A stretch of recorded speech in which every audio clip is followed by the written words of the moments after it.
What's up guys, Manny from Motor Million. I got myself a carbon fiber boomerang. Okay, I'm gonna confess guys, that wasn't a carbon fiber boomerang, but it's a part for our 20K challenge bike.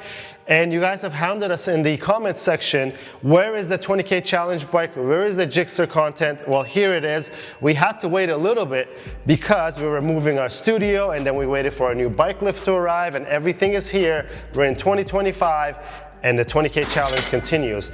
So what are we doing today? Well, before we get to that, just a recap. We were left with $2,685.44 of a budget of our 20K total. And I want to remind you, the 20K includes the price of the Gixxer 1000.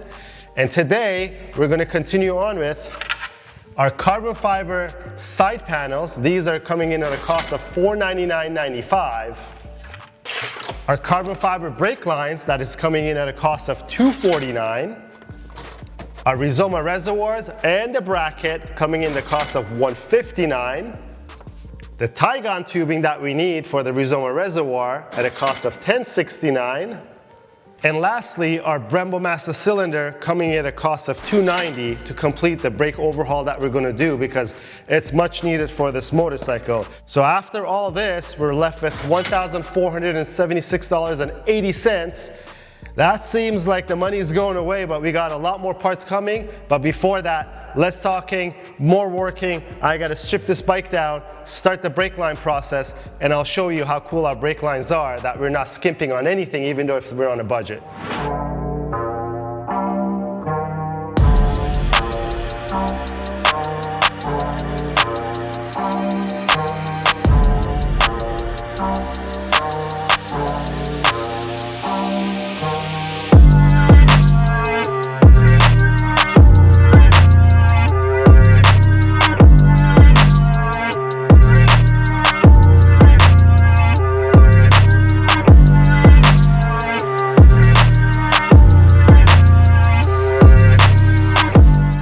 Goodness, what happened to the Gixxer 1000, guys? Well, I have to get into it deeper than I expected to get into it because the brake line, this line here needs to get replaced, and this line starts all the way from the ABS pump, snakes through the side of the frame, and goes to the front. And that's why we have to take this apart, and it's only for this tiny little bit of rubber line that's over here, and it would have been a shame just to leave that there and run away from the work. That's not what we do here. And speaking of these beautiful lines, I'm sure you guys haven't heard of much of carbon braided brake lines, and this line actually is carbon braided. We usually order them with no coverings on it so that you can see the beauty of these lines. And what makes them great, especially in scenarios like this, you cannot do what I'm about to do to a steel braided line. Take a look at this, guys. You could tie a knot in this, and this is how flexible it is.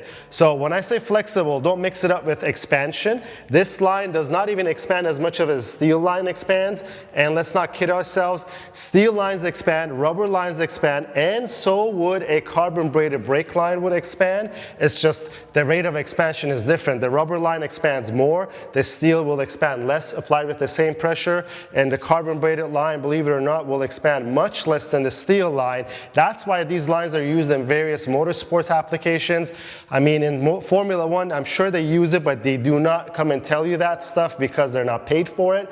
But Formula 3 uses these lines. Some cars that are going up the Pikes Peak hill climb, the Porsches, will use these lines. And the crazy thing is that this line will hold 16,900 PSI before it bursts. That's the testing that was done. We actually sent it out to a lab in Tennessee because we wanted to verify that claim. It actually burst at 16,800 PSI, which is still crazy. You're not putting anything like that through your braking system. In a motorcycle, in a car, you may get up to maybe 4,000 PSI to 7,000 PSI. So now that we showed you these lines, and now that we showed you guys the Gixxer is all apart, let's start changing all of the lines, and then you'll see it come back together because we got a lot to go.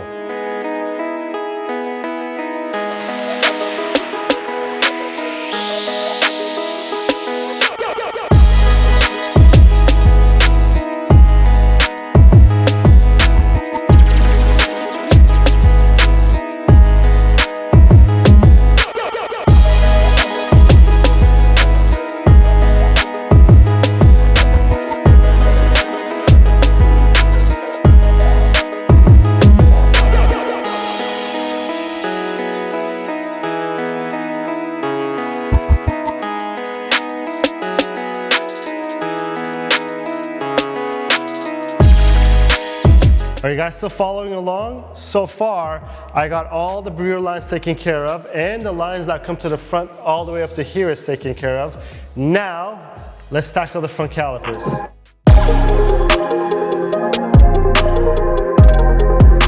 All the brake lines are done. Now it's time for the master cylinder, the reservoir, and then I'll start bleeding the system and put this bike back together.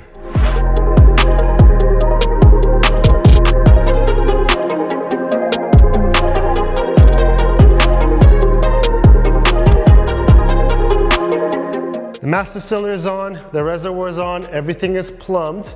Now I gotta put some brake fluid in there and start bleeding the system and check for leaks. Once that's done, I'll go ahead and put everything together, and then we can take a look at the bike and see what we've done and how everything looks.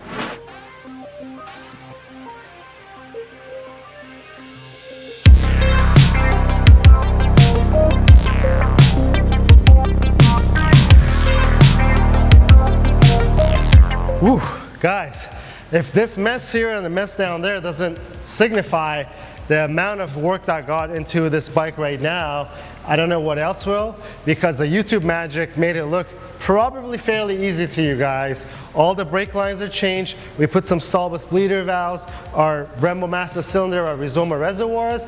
Also, everything went back together, and don't forget, we have to take everything out because one of the brake lines runs from all the way from here, under everything around the frame to right here. It was only just this much of rubber lines that was left in there, but we decided that we're not gonna be lazy. We're gonna take everything off and we're gonna get it done. And happy to say it's done. Also, we tried to start the bike, it starts, so we're good. So now to the final touches, because carbon fiber brake lines were not the only things that we're gonna install. We're installing these carbon pieces. All I gotta do is remove this plastic piece from here, transfer it onto the carbon one, and then we'll put everything back together. And then I think we could be able to say that this episode is done. But let me do this, and then I'll check back with you when we get to see the bike all back together.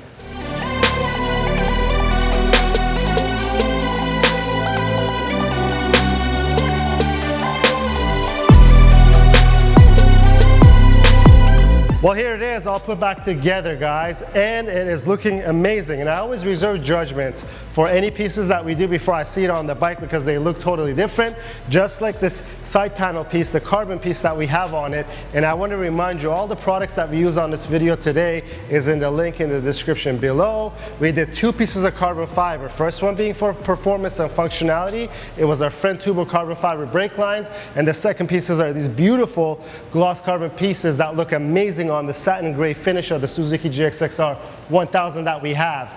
Don't worry, we have a lot more carbon coming because this looks so good. I can't hold myself back to want to put more carbon on this motorcycle, and we have a healthy budget of $1,476.80 left to finish this 20K challenge. Don't forget, the challenge includes the price of the bike. This was episode 3. We have a few more episodes to go, but I also have a big mess to clean up just because you guys wanted a Gixxer video and we have to improve on the brakes. We also did our Brembo master cylinder, and you're probably wondering why is it tied over here. We have it tied so that if there is any leaks, it'll show itself. It's been tied for a little while and the brake lever is still as hard as it could be. So I think that's pretty much it. We'll roll this bike out so that we get some pretty shots of everything that we did today on this motorcycle for you. And then I'm gonna get cleaning up. If you like the video, please give it a thumbs up. If you have any questions or comments, leave them down below. Until next time, guys, have a good one.